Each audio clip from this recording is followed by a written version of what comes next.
Welcome to First Unitarian Society of Minneapolis, the birthplace of Congregational Humanism. We carry on that tradition of free thought today, dedicated to promoting a free search for truth, meaning, and justice. Our web address is firstunitarian.org. Thank you for joining us.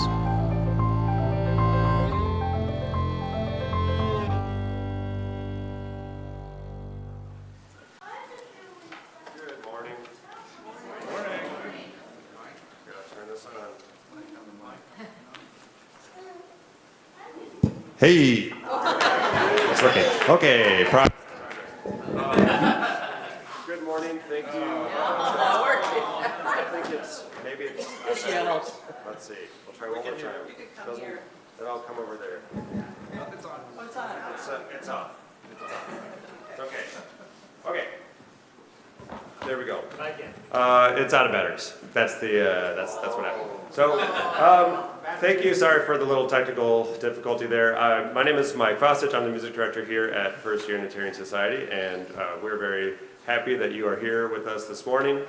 I know a lot is on our minds, and we're all reeling from another senseless murder yesterday. And so I just want to acknowledge that right away because I'm sure it's top of mind for us all. And we are all here together. We all made the choice to show up and be together today, and I think that's always a good choice, is to keep leaning on each other and showing up for each other, and we're going to continue to need to do that. So thank you for being here this morning.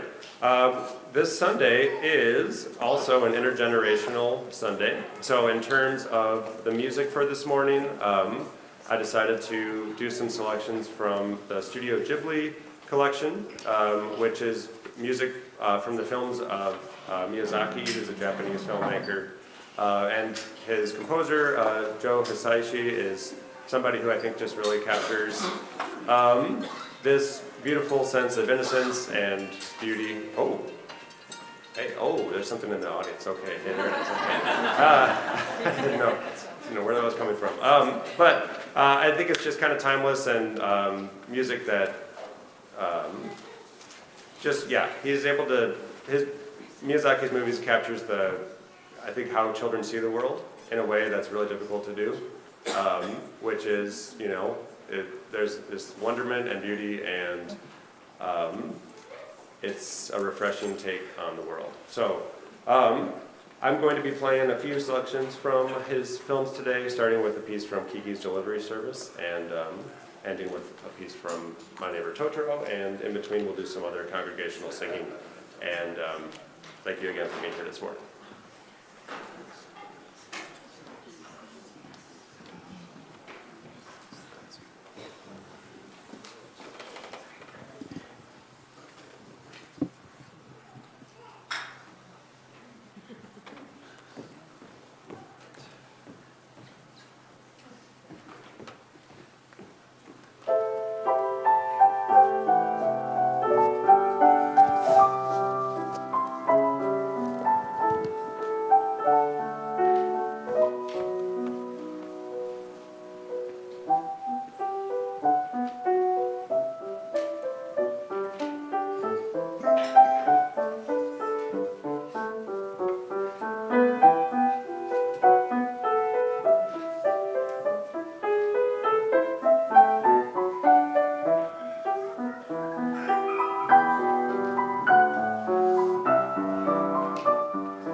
welcome. Welcome to the First Unitarian Society of Minneapolis on this relatively balmy Sunday morning in Minneapolis.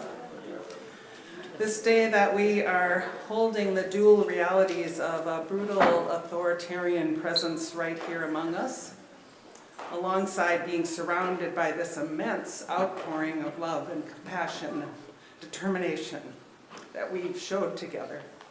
Yesterday, the day before, this morning, everywhere. We are putting our bodies and our lives out there, being traumatized on the one hand and uplifted on the other. And today, here, we gather to take a life-giving collective breath and to give ourselves a moment to remember what matters and to remember who we are at heart, to gather our collective strength and to remember that we are powerful together, all together. First Unitarian Society is a member congregation of the Unitarian Universalist Association of Congregations, and I'm Reverend Jullan Stoneberg, your Interim Minister. I use she, her pronouns. As we begin, we take intentional time to acknowledge with gratitude that those of us who are relative newcomers here are privileged to live and work and play on the past and current and future homelands of the Dakota, Oyate, and other First Peoples. We know there's a lot to unpack and reckon with in our shared history, but for today, let us take a bit of wisdom from these peoples who remind us that no one is illegal on stolen land. We are now living in a world that holds differing truth claims and widely diverse ideas about what is true and good. And since what we believe determines what we do, it matters what we believe. So today we're telling a story about truth, what it is, where we find it, who holds it, and what we do with it once it's found, and more about that in a bit. After many full and intense days and weeks, today we offer you this time to just release tension, to feel the support and love that surrounds you, and to enter into a time of reflection. As Reverend Ashley Horan said in a post yesterday, we have to take shifts in the revolution. We have to find what is at the intersection of our skills and passions and the world's needs, offer that thing, and then rest, and then repeat. So let's together put aside all the hard stuff just for this brief time together. I know this is difficult for us, including me, and maybe the fact that it's difficult is an indication of just how much some time to reflect is needed. Please know that as we pause for this reflection, we are not giving up and we are not stopping the fight. We are just taking needed time to breathe and to rest and to gather strength. Today is a multigenerational assembly which we hold once a month, allowing us precious time to be together across all ages, which feels especially important today.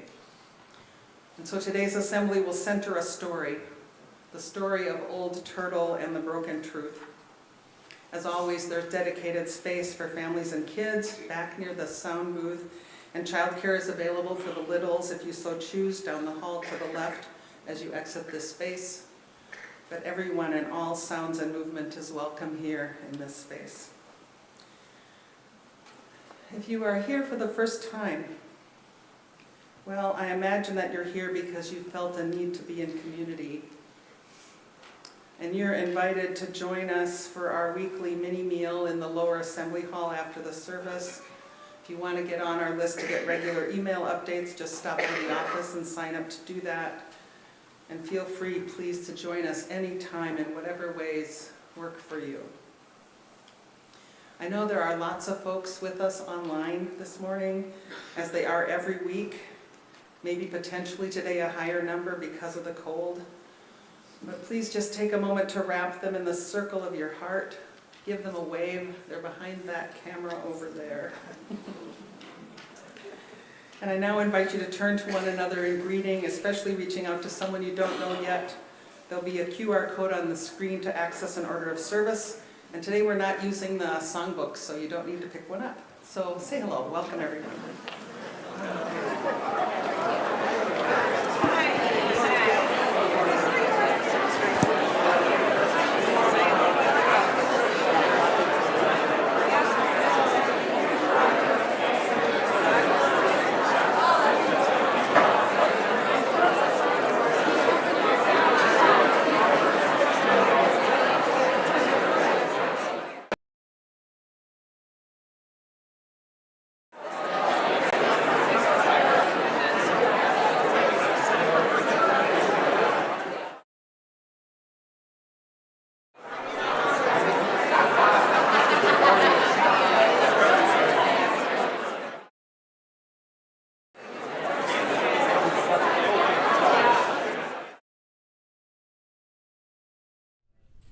Hi, my name is Sandy Martin, and I am a member of the nominating committee here at FUS. Have you been attending FUS for a while and are interested in becoming more involved? Well, do I have an opportunity for you? We are recruiting for the foundation board, and I'd love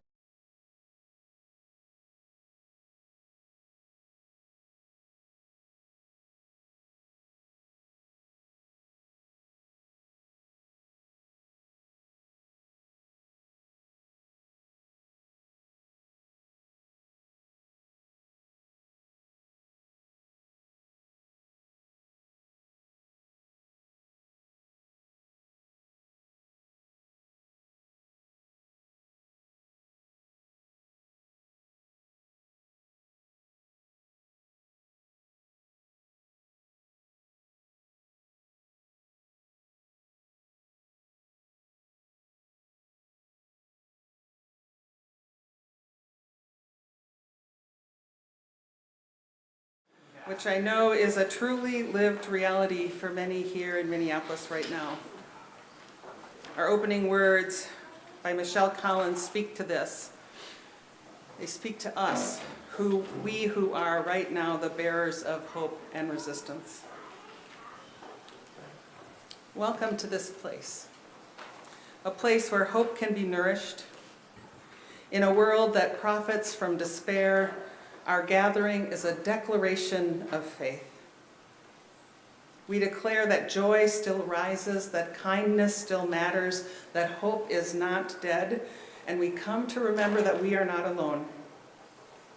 May our time together restore us to wonder, strengthen our resolve, and return us to the world as bearers of hope that sustains the work of resistance. It is good to be together. One thing that steals our persistence, I think, is to light our chalice each time we gather, claiming that we believe in the possibility of light, the light of truth, the fire of commitment, the warmth that light gives to us as we gather in community. As Simone comes to light our chalice here, I invite those of you at home to light a chalice where you are, with an actual flame, even your phone light, in your heart, in any way that you can to light up the world. And I invite you to read with me the words of Richard Fuchs there on the screen, The Light of Truth. May the light of truth illumine our minds. May the spark of love set our hearts on fire. May the flame of freedom burn brightly within us, now and always. Thank you, Simone. Our chalice flame is lit in our hearts and in this space and wherever we're gathered. May its light give us the resolve to continue to resist authoritarianism and to fight for freedom with love in our hearts. And let's speak our congregational covenant together. Love is the spirit of this place, and service its law. This is our great covenant, to dwell together in peace, to seek the truth in love, and to help one another. Those of you who opened an order of service may think that we're going to sing For All That Is Our Life, but we're not going to. We're going to sing Keep On Moving Forward, which is a beautiful song of resistance by Pat Humphreys. We're going to sing it a cappella with a little bit of drum accompaniment, although I would appreciate a key to sing it in.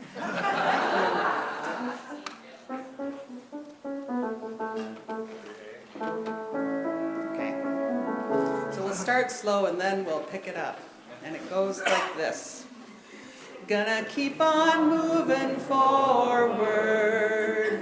Keep on moving forward. Keep on moving forward. Never turning back. Never turning back.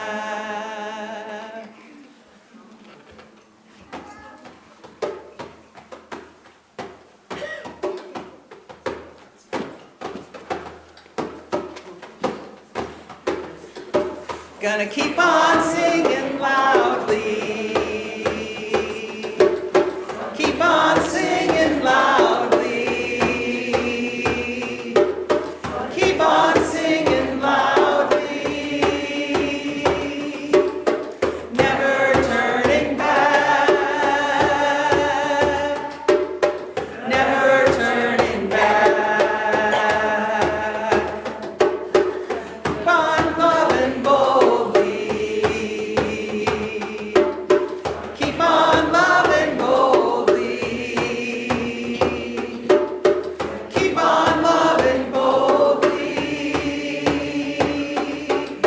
Never turning back. Never turning back. Gonna reach across our borders. Reach across our borders. Reach across our borders. Never turning back. Never turning back. Gonna sow the seeds of justice. Sow the seeds of justice. Sow the seeds of justice. Never turning back. Never turning back. Gonna keep on moving forward. Keep on moving forward. Keep on moving forward. Never turning back. Never turning back.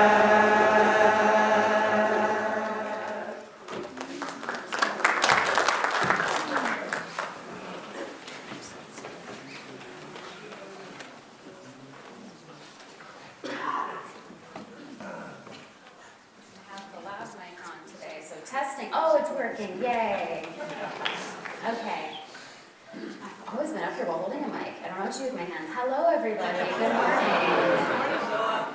My name is Zola. I'm she, her pronouns. I'm the education director here at First Unitarian Society. I'm really happy to see all of you this morning. Some new faces, some returning, and we have a special assembly for you today. As Jullan mentioned, this is one of our monthly intergenerational assemblies. Usually downstairs during the month, we're doing our version of religious education, which is called, well, we have multiple programs, including OWL and Coming of Age, but one of the ones I run is Ethical Explorers, where we examine different values, such as this month, practicing resistance, through the lens of different artists, different change makers, some that I pick, some the kids pick, and then we get to create different projects inspired by them. So I would love to show you, and kids, I'm going to be the one talking, but if I can have some helpers up here to help me hold the petition / build our tower that we made. Ada, I see you. Simone, I see you. Sula, I see you. Help me out. I'm getting called out. Thank you. Round of applause. My friends are the best. Okay, so we started the month. We made some petitions inspired by Tanya Bruguera, the Pope Francis Project, which was a performance art piece about the idea of making a petition that the Pope should grant refugee citizenship to any refugee in the world if he wants to put his money where his mouth is. So we made our own petitions of various kinds. Can you guys help me hold this one up? We're going to hold it still so the camera can focus. But this is a FUS community garden petition, which I think is a lovely idea. A pollinator garden. Is that what it says? Garden petition, and it could be a pollinator garden. 2 birds in 1 stone. I love it. Okay, got it. And we have, this happened, this was the first time we all met after January 7th. There are 2 here. They are kind of very similar, but I think we can hold it still. This was right after the Renee Good shooting, and we got a lot of petitions about ICE leaving Minnesota, which I think I would like to sign that personally. And there we go.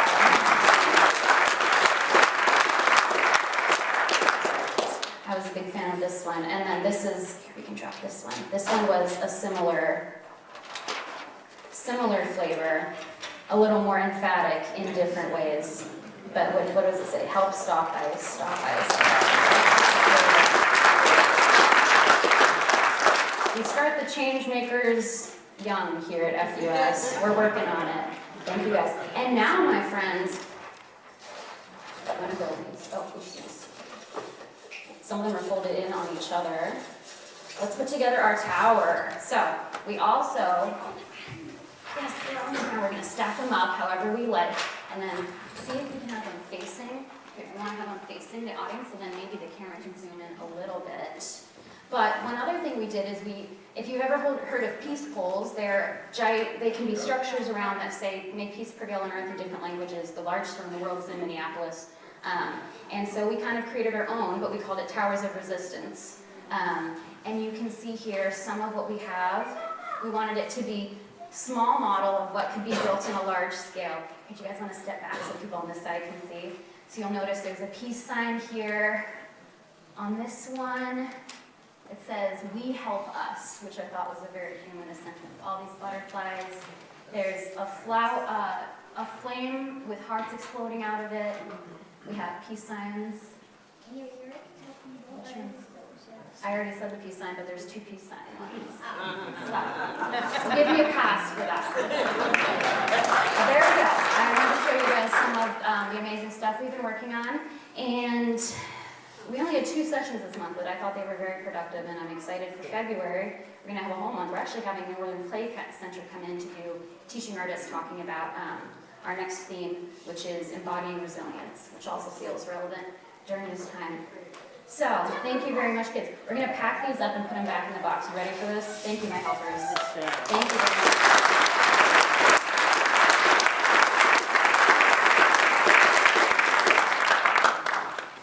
All right, I'm going to stay up here if you guys want to go back and sit down. I'm going to stay up here for a second because, yes, you can. Well, thank you very much, Simone. I'm going to stay up here because I have more stuff for you. You may have noticed that there was a second name on the assembly today next to Jullan, and it was mine, so you'll have to see what's coming. I'm going to sit right here.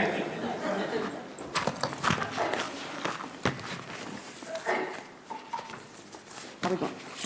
Oh, we're going right into the story. I'm sorry, I thought we had a pause in between.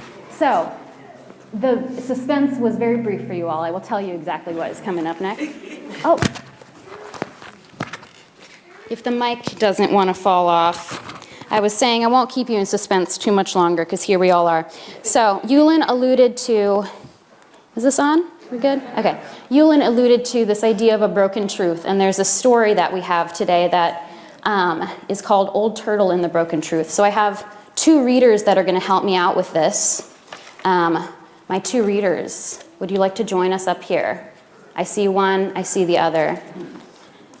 And I'm going to be reading, and we're all reading out of scripts, but for any kids that want to join us up here and actually look up close at the book, get to see the pictures, get to turn the pages themselves, I'm going to leave it right here. And I invite you.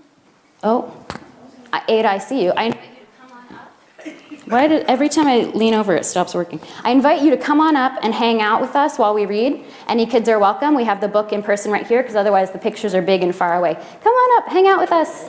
Yay! I love it. Yay, my friends. Cool. All right, so very grateful today for two of my readers. We have Misha and we have Sam, and they are going to be using this handheld mic, which, guys, the trick with this that I've said before is you really got to talk into it. Like, it can't be like this. I'm doing it now because I don't want feedback, but it's got to be like inch from your mouth. And I'm going to be the narrator, so it's going to be great. I'll trust you guys to pass it back and forth between you. And make sure our friends behind you get to see the book too. So we'll pass it around so everybody gets to see. All right. This is Old Turtle and the Broken Truth. Once, in a beautiful, faraway land, there was, somehow not so very far, a land where every stone was a teacher and every breeze was a language, where every lake was a mirror and every tree a ladder to the stars.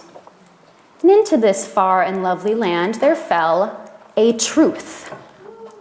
This truth streaked down from the stars, trailing a tail as long as the sky. But as it fell, it broke in two.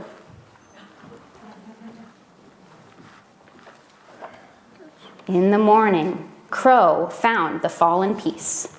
It seemed to be a sort of stone, shiny and very pleasing to the eye. He picked it up. Caw, caw, this is a lovely truth. Caw, I will keep it. And he picked it up. Crow, do you see the truth? The crow picked up truth and carried it. But after he had held it for a while and examined it very carefully, Crow said, This truth does not feel quite right.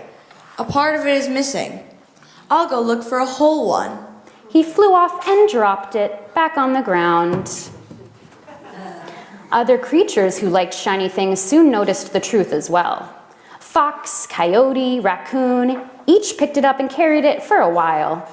But they soon found, too, that this truth had rough edges and was difficult to carry, and its sparkle soon lost its appeal. We do not need this truth. We will find a whole one. They will find a whole truth. Butterfly and Bear were also drawn to it by its sweetness. But they each found out that it left a bitter taste after all. There is something missing in this truth, they thought. After a while, none of the creatures even noticed the broken truth anymore, and it lay on the ground, forgotten. That's all for now, my friends. You're all going to get back off the stage. You can leave the book here, but we'll be back, don't worry. We have a 4-part story. You can leave it all here. That's right. We're going to be back. It's a great story, I know. We'll be back, don't worry. Yeah, there'll be more.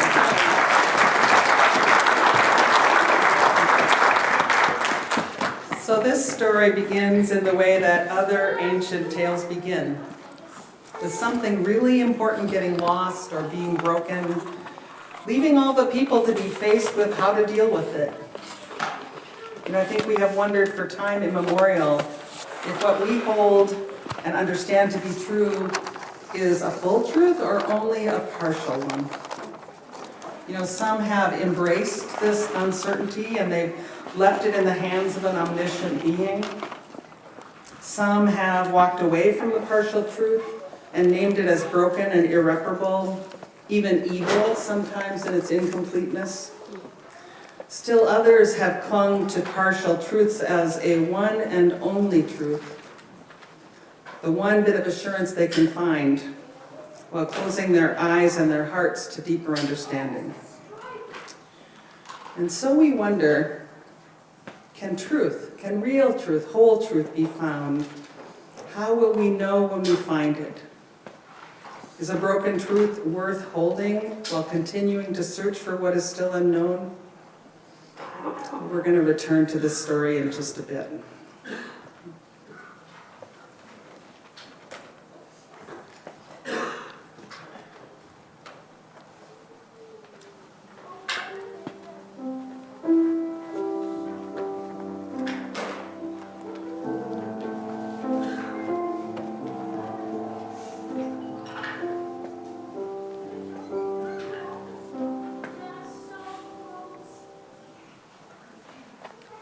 First Unitarian Society is a congregational humanist community.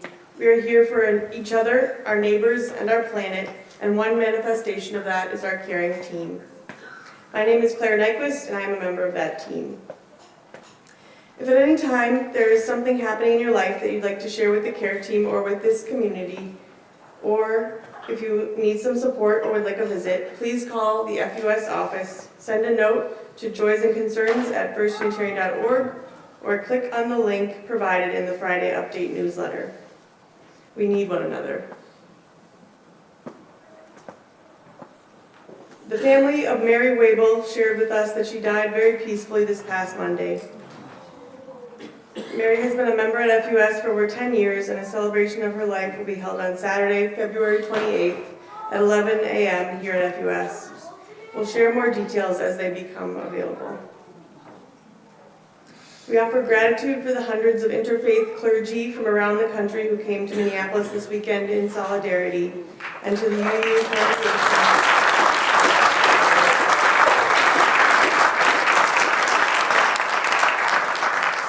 And to the UU congregations who have sent love notes to us, including care packages for the staff from Foothills UU in Colorado and FUS Madison.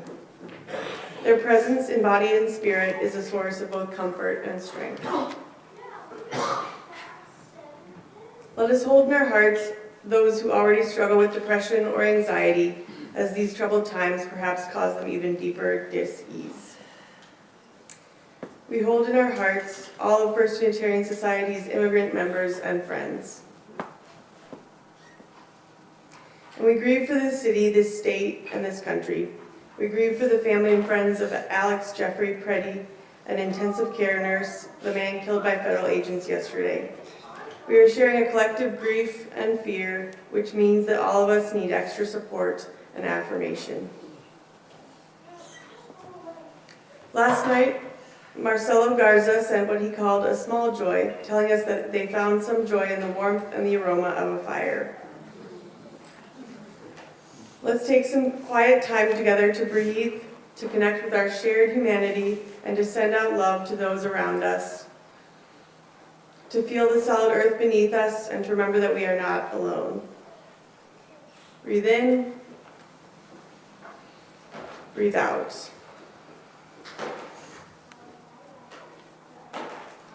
In the silence, may you feel all the love that surrounds us, and may all those we love and all of our neighbors and all beings everywhere be at peace. A moment of silence.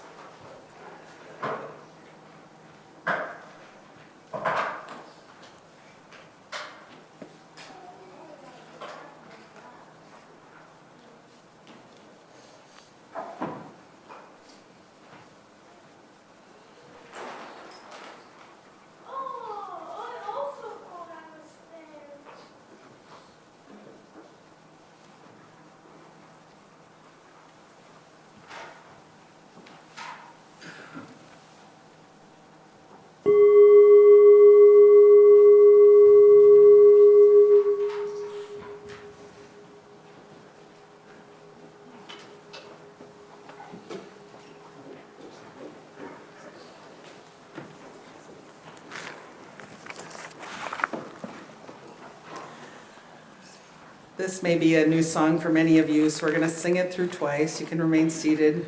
Just want you to feel its message in your bones, to let it sink in. There is a love holding us. I'm going to play it through once, maybe.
It's story time again.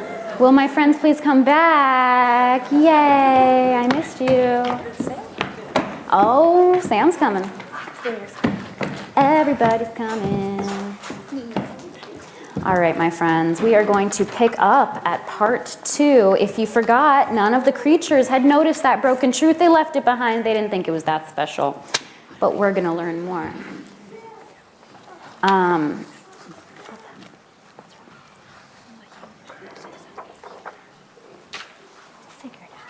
All right, my friends. So, the broken truth lay forgotten on the ground. But then a human being walking slowly, listening to the breeze, gazing at beauties all around them, found the broken truth. On it, there was writing. And the writing said, "You are loved." The human held it carefully. Thinking that this must be the loveliest thing they had ever seen, they tucked the broken truth into a safe place and would take it out sometimes to admire. And the truth whispered its message to them alone. The human felt proud and happy. The human took this wonderful truth to their people, those who spoke as they spoke and dressed as they dressed, and whose faces looked like their own. And together they cherished the newfound truth, and they believed in it. It became their most important possession. After a while, the people did not hear the language of the breeze and stones anymore, but heard only their truth. They did not see the mirrored beauty in the lakes, nor the ladders to the stars, but saw only their sparkling truth. And for them it was enough, and they called it the truth. This truth made the people feel good and proud and strong, but soon they also began to feel fear and even anger toward those who were not like themselves and who didn't share their truth. And the language of the breezes were hardly ever heard anymore. Time passed, and other people said, "We must have this great truth for ourselves. With it comes happiness and power." Many battles were fought, and the broken truth was won and lost over and over again. But such was its power and beauty that no one ever doubted it. And when they were without it, they felt a great emptiness where their truth had been. The stones and the trees suffered, the breezes and water suffered, and the animals and the earth, and most of all, the people suffered.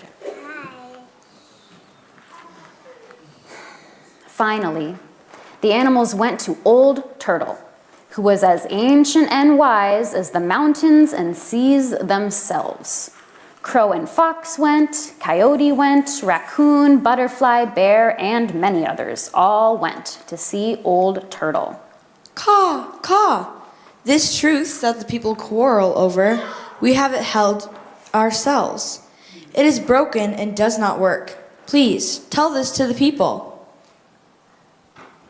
I'm sorry, but the people will not listen. They're not ready yet. And the suffering continued. We're all going to stay up here if you want to, even though we're at the end of that part. Now, I think this is a part of the story that we know. Humans seem to be inclined to cling to what they have found to be true. We fight for it, pit ourselves against one another for it, and make claims that we hold the one and only truth, and that others who hold different versions of the truth are not only misguided, but they're wrong. And to the extent that in some cases, so far, to the extent that in some cases we believe that people who hold the wrong truth must be killed for it. And the question of what is right and true, the power the answer holds and who exactly holds it, I think is core to our human story. Now, it could be that there is no such thing as immutable truth, and those who don't see it are experiencing a kind of cognitive dissonance, trying to cling to comforting lies, because if they don't, they will have to admit that they've been complicit in evil or been wrong. So what will it take for the people, all of the people, which I think includes you and me, to be willing to release stories and truths that are not true, stories that are hurtful and dangerous, and to search instead for what is true?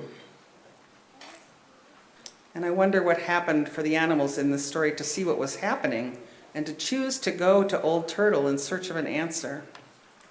What will it take for the people to be ready to see?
As the suffering continued, as the people did not listen to who Old Turtle said, who he said they were not ready for the whole truth, the suffering continued until one day a little girl came to find Old Turtle.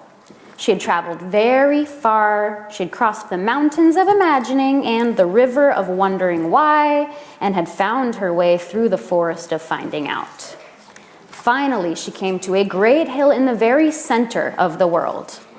From there, the little girl thought she had never seen so far or seen so much beauty.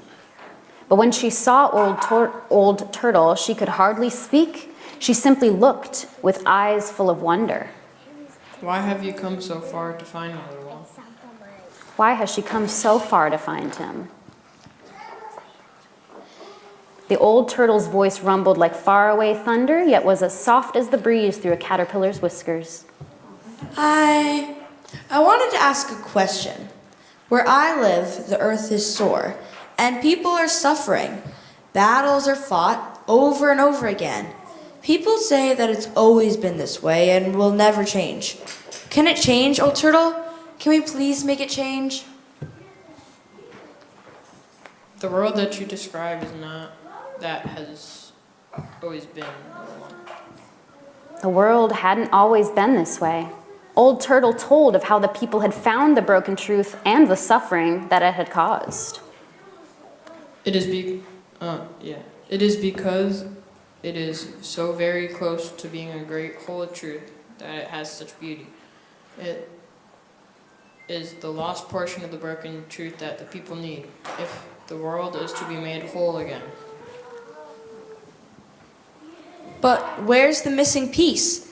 Can we put the truth back together again? First, remember that there are truths all around us and within us. They twinkle in the night sky and bloom upon the earth.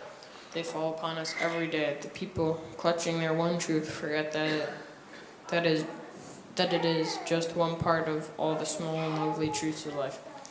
They no longer see the truths, no longer hear them, but perhaps, little one, you can. I'll try. And the little girl thought once more of her long journey. She looked upon all the beauty that had surrounded her, from the far hills to the flowers beneath her feet, and she saw the movement of clouds and the soaring of birds, and she heard the whisper of the breeze. Shh, can you make the whisper of the breeze? Shh. And gradually, a feeling came over her as though the world was all made of truths. And she felt a secret smile somewhere deep inside. She thought perhaps she understood. She looked once again at Old Turtle, her eyes filled with more wonder than before. Old Turtle spoke again. Remember this also, little one. The broken truth and life itself will be mended only when one person meets another. someone from a different place or with a different face or different ways, and sees and hears herself. Only then the people know that every person, every being is important, and that the world was made for each of us. The world was made for each of us. For a long time, then, the two friends were quiet.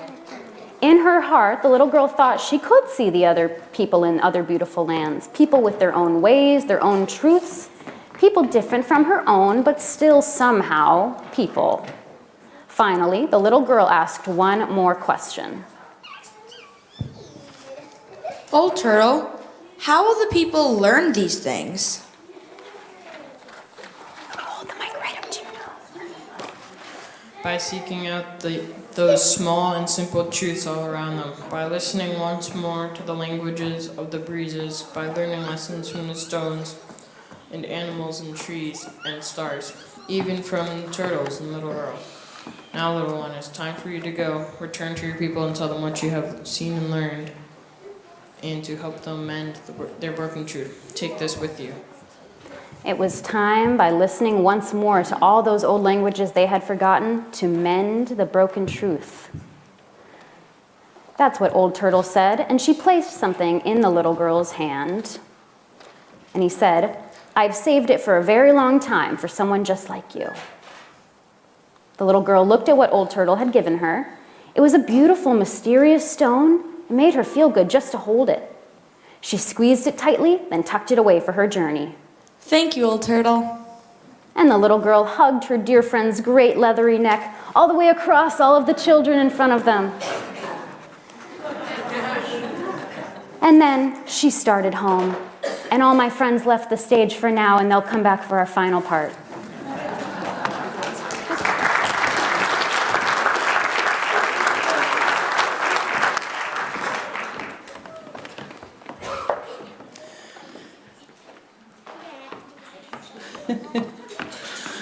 Okay, so we know that this is a children's story. Well, really a story for all of us, all ages. But stories create metaphors and symbolism that are both really different from reality and which can give us really clear clues about how to understand and navigate life. None of us is likely to be able to visit Old Turtle, nor are we likely to be handed a secret stone or message. And yet we can imagine ourselves struggling with knowing what's true. We can imagine ourselves as the little girl going on a journey, on a sacred quest to find the truth. And the power of the story is in allowing ourselves to see that we are able to discern it and receive it when we find it. Old Turtle's wisdom passed along in this story is surely an important truth for our time.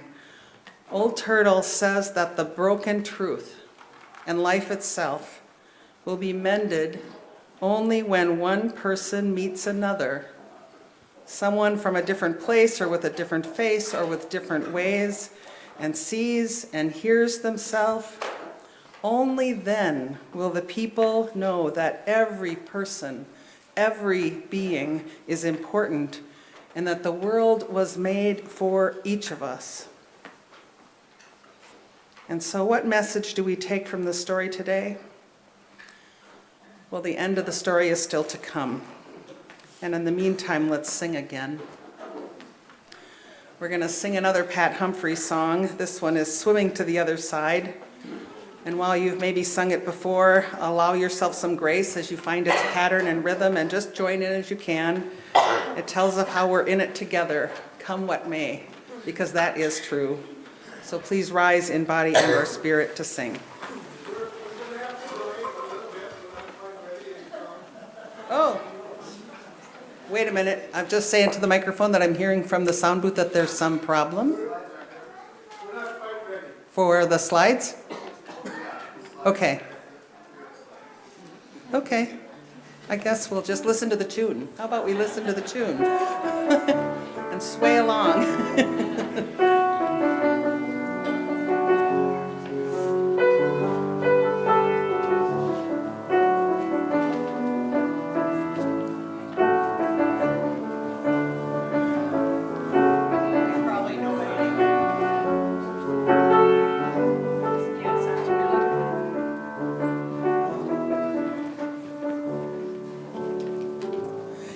have their phones, you could search lyrics to Swimming to the Other Side. That might help if that's what we need. I'll give you a moment to do that. Swimming to the Other Side by Pat Humphreys. Just search for the lyrics.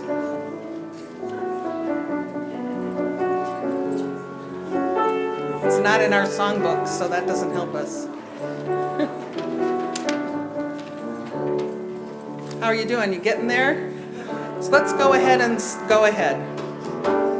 We are living neath the great Big Dipper. We are washed by the very same rain.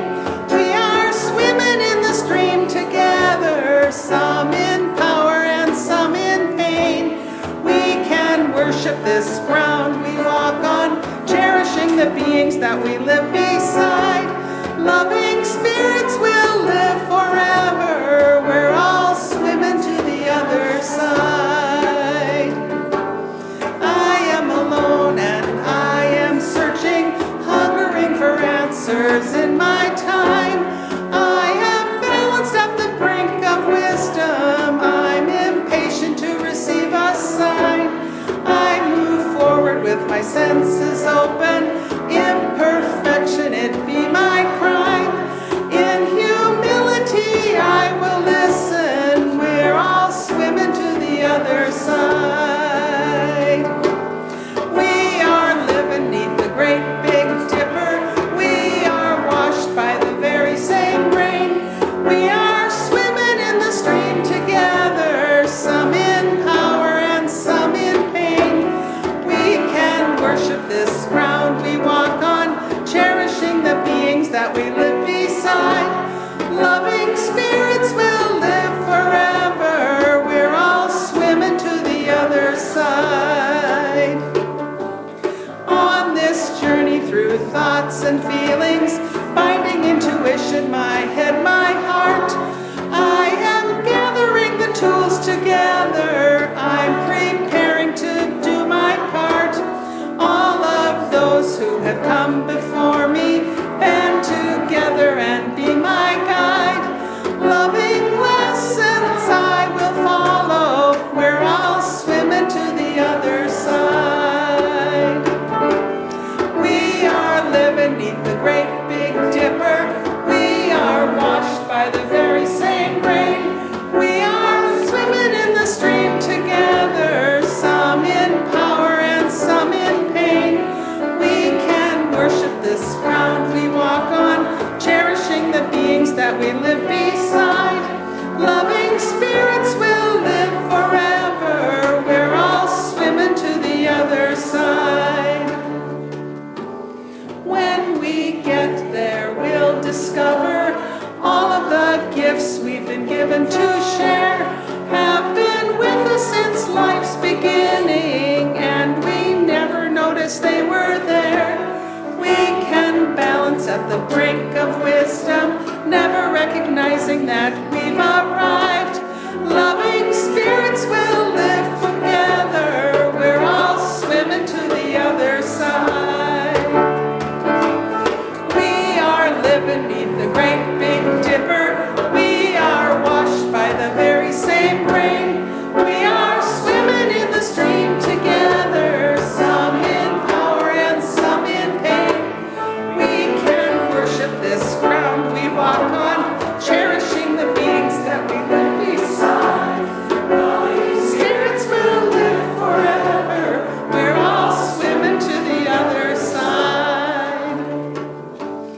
Loving spirits will live forever. We're all swimming to the other side.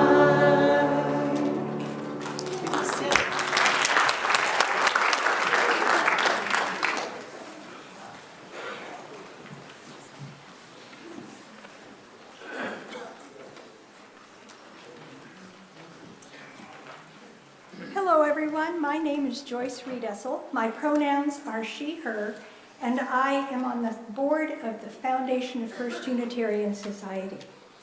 First Unitarian Society is a free, independent, and self-governing humanist community. We are the proud birthplace of Congregational Humanism. Our mission is to foster a free search for knowledge and meaning, to strive for justice, and to serve one another, the Twin Cities, and beyond. There are many, many demands on our attention and our money right now, and we are all discerning how we can best support all of those things that matter to us, from the day-to-day survival of our neighbors to ongoing existence in this community. Your gifts allow us to continue to support each other as we strive for justice through these times and into the future. We are grateful for whatever you can give. You can also give online, where you can choose to support this special fund or the congregation more generally.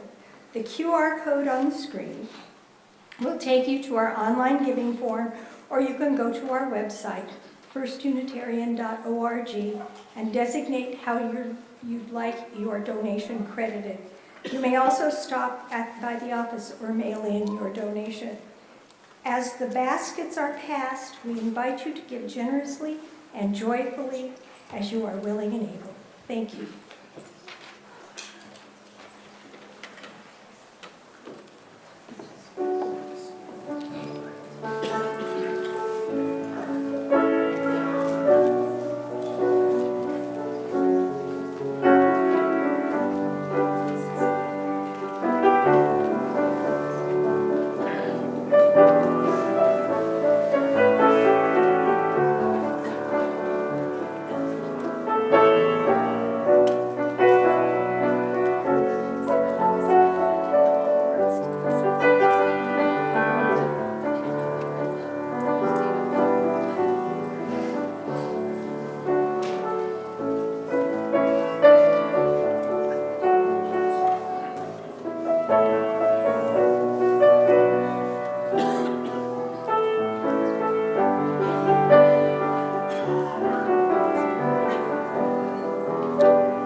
Before we return to our story, just a few announcements.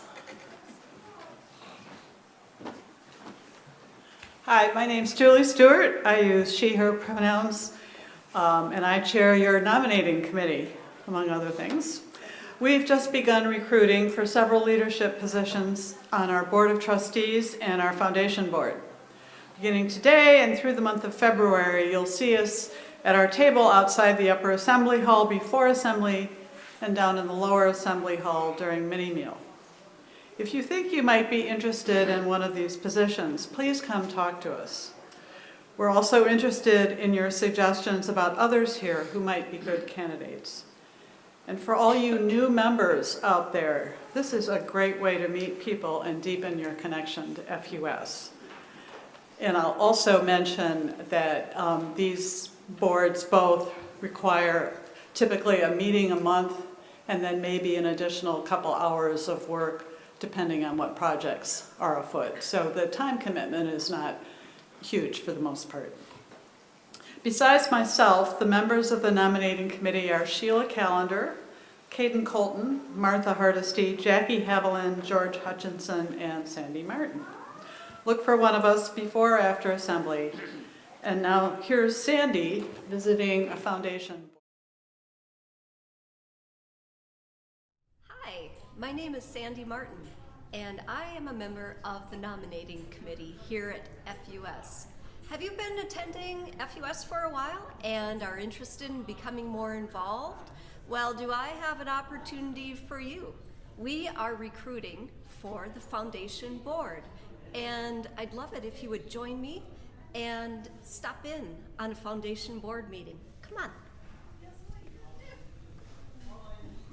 have to stay with the camera and do it. You didn't have to watch it, so you can see how you can. Foundation Board. And Ellen Callender is our current leader of the Foundation Board.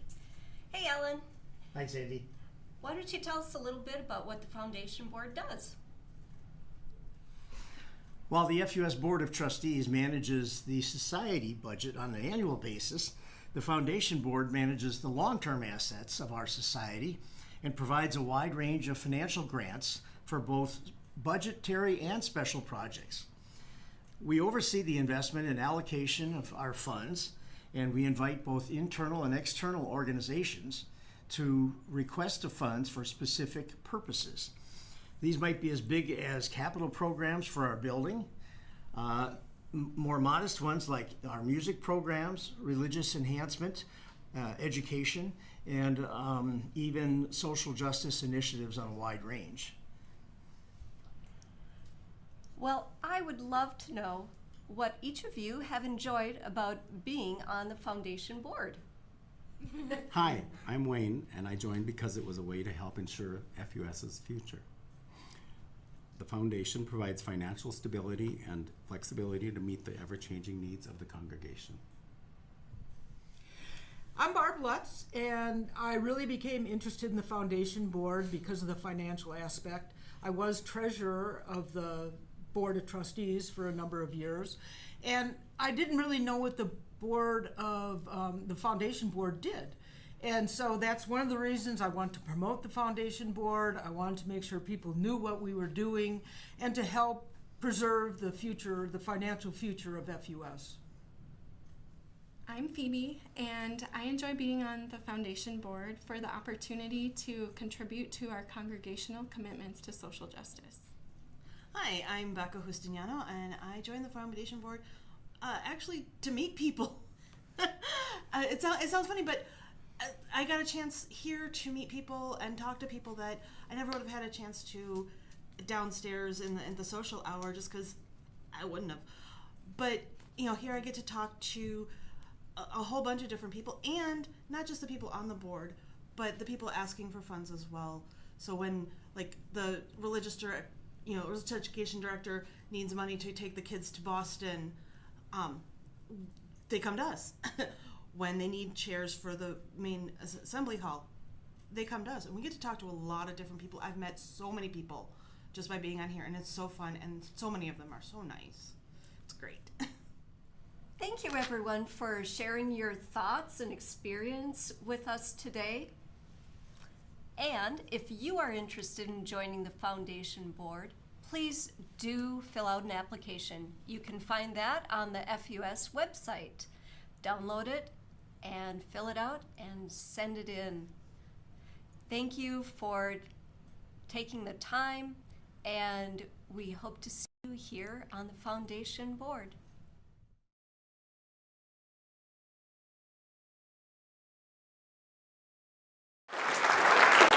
Wow, thank you. A few more things.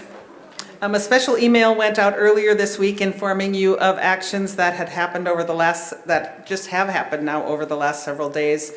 And because this work is likely to be with us for some time, and because of course there's this overwhelming amount of information and requests, we really want to help you sort through it all.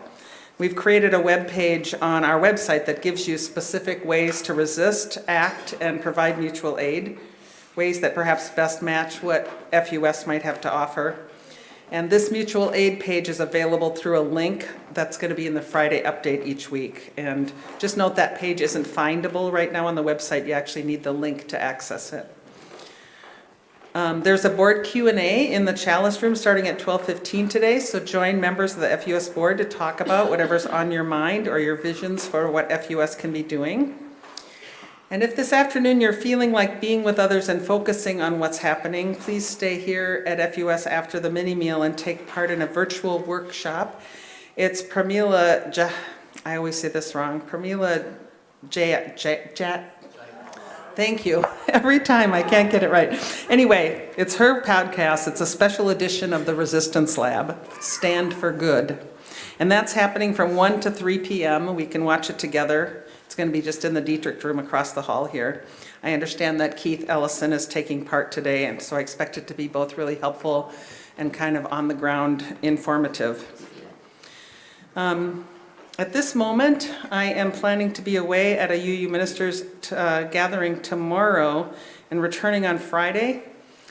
During that time, I can be reached by text or phone or email, but know that response time might be a little delayed. I'm hesitant just because it's a hard time to leave. And if that changes, I'll let you know, but I will be available wherever I am and holding you all in love. As you heard from Zola earlier, through the month of February, Ethical Explorers will have teaching artists here from Northern Clay, so that's really exciting. We also have an OWL facilitator training happening in the middle of March for the kindergarten and 4th through 6th grade trainings and our classes, so consider becoming one of a team of amazing gender and sexuality educators here. And then after the assembly, for those here in person, please stick around for our weekly mini meal. Today's mini meal, prepared by our food hospitality manager, Bill McGew, features zucchini and rice bake, a chicken andouille jambalaya, baked mastacholi, Greek garbanzo bean salad, and more. There's vegan and vegetarian options. I actually think there was a menu change and I didn't put it in my notes, but it'll be a surprise. So there's always an invitation to contribute what you're able to make this meal available for everybody.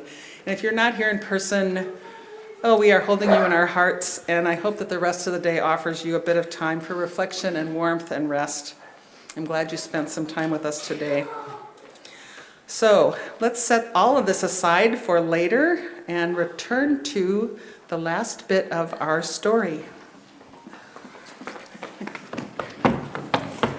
We're so excited to read the rest of the story. You know what, my friends? I think we're going to kind of switch the orientation. Do you want to bring the book, down here?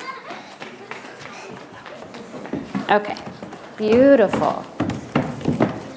So, I'm happy to close all of us out here with our epilogue today. When you last saw us, the little girl had reached across all of the children to hug her dear friend Old Turtle's great leathery neck, and then she started home. And so, the little girl started home. Once more, she traveled through the forest of finding out, crossed the river of wondering why, and the mountains of imagining. She sometimes touched the stone that Old Turtle had given her to renew her strength. And it took a long time, yet almost no time at all, and she was home.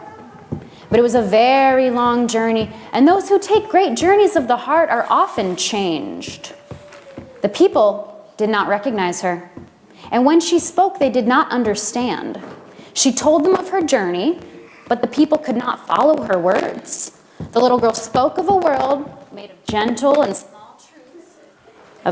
small truths, of all the people being one people, but they could not catch her meaning. She explained about the broken truth and the need to make it whole, but the people did not believe her and could not understand. Finally, Crow, seeing all that had happened, flew to the place high above the village where the great truth was kept, in a place where all could see it. He cawed and cawed in his loudest voice. Caw, caw, caw. And suddenly, the little girl knew what to do. From that caw, caw, caw, she climbed to the high place herself. She took Old Turtle's stone from her pocket and carefully added the missing piece to the old broken one. And the fit was perfect.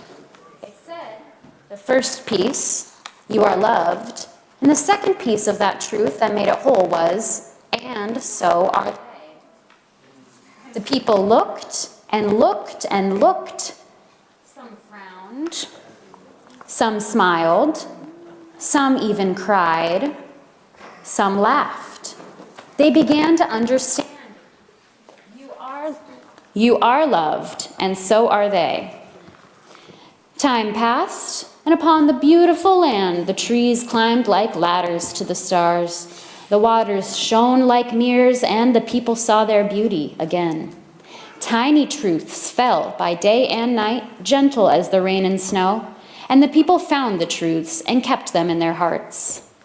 And slowly, As the people met people different from themselves, they began to see themselves.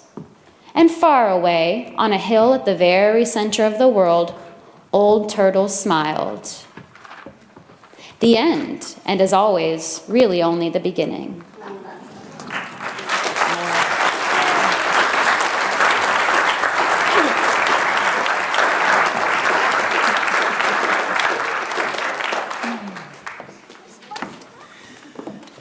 Tiny truths fell by day and night, and the people found the truths and kept them in their hearts, and people saw their beauty.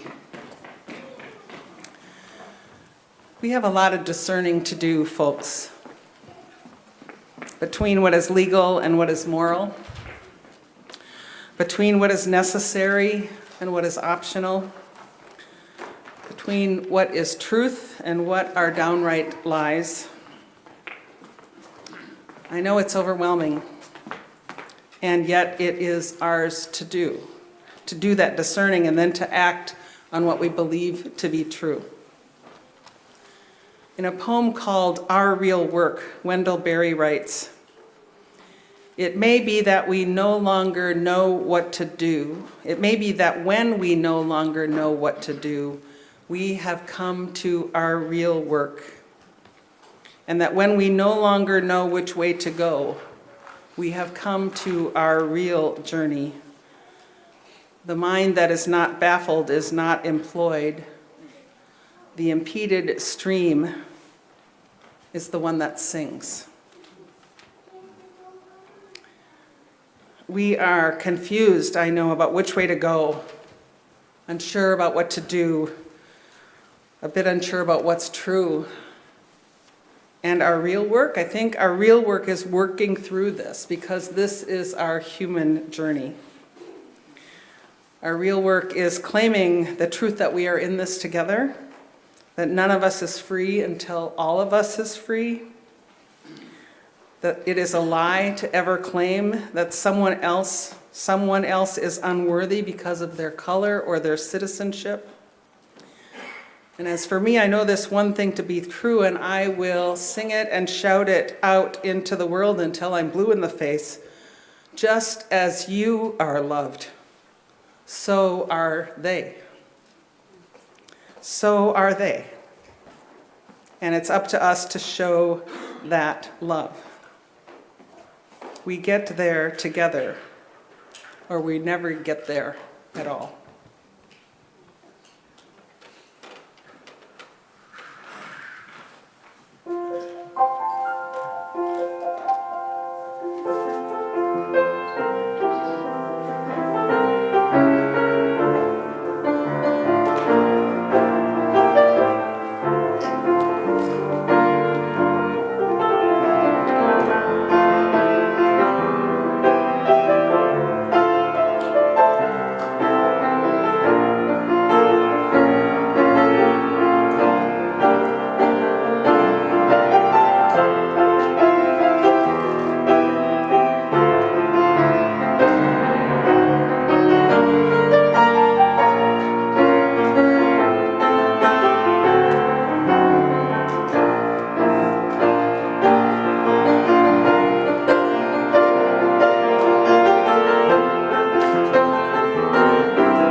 And so let's wrap up our time together in this space by extinguishing our chalice, which Simone is coming to do.